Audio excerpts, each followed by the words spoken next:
Tänään meillä onkin kiva työpäivä olla täällä Tuusulassa Pomppa Oy:llä. Pomppa on mielenkiintoinen yritys ja heillä on kivoja tuotteita. Eikä mennä katsomaan. Moikka, kiva nähdä. Moikka! Moikka! Huomenta. Kiva nähdä taas. Niinpä, tervetuloa. Käy peremmälle.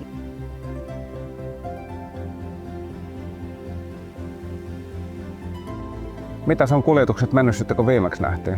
Oikein hyvin on mennyt Varovan kanssa, että meillä on viimeksi tullut tavara ajallaan ja ollut lähetykset kaikki ehjinä. Hyvä. Meillä tulee tosiaan kerran vuodessa isompi erä tavaraa meidän syystalvikauden lanseerauksiin ja meillä on tosi tärkeää, että pidetään kartalla siitä, missä lähetykset menee ja Varova on kyllä ollut meihin tosi aktiivisesti yhteydessä ja ollaan oltu tosi tyytyväisiä. Tosi kiva kuulla. Kerropa vähän Pompan tarinasta.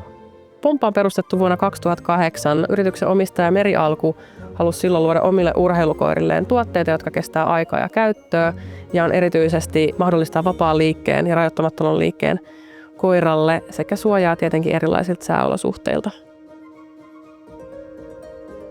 Kerropa vielä vähän, että miten Varova tuli mukaan kuvioon? Me etittiin vuonna 2025 uutta tuontilogistiikkakumppania ja Varova on silloin tullut mukaan.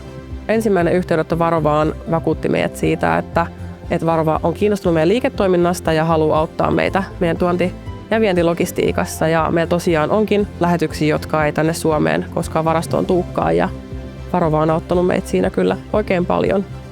Me halutaan aina tuntea meidän asiakkaan liiketoimintaa ihan läpikotaisin, koska ainoastaan sillä tavalla me pystytään meidän asiakkaita parhaiten auttamaan omalla tahollamme. Varovan vahvuushan on aina ollut sellainen henkilökohtainen asiakaspalvelu ja yhteys asiakkaaseen. Joo, siltä se kyllä näin asiakkaan näkökulmastakin on tuntunut.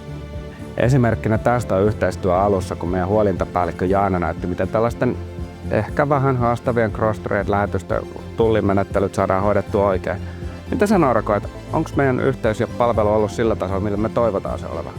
Joo, kyllä mä ehdottomasti koen, että on saatu hyvää asiakaspalvelua Varovalta ja erityisesti myös tietoa ja näkemystä siitä, että miten myös haastavimmatkin lähetykset saadaan oikein toimitettua meidän asiakkaille. Kiitos Noora, että sain tulla käymään. Kiva, kun tulit. Heippa! Moi moi! Sellainen oli Pomppa. Ihan niin kuin arvelinkin, niin oli hauska päivä. Nyt matka jatkuu kohti uusia kohteita.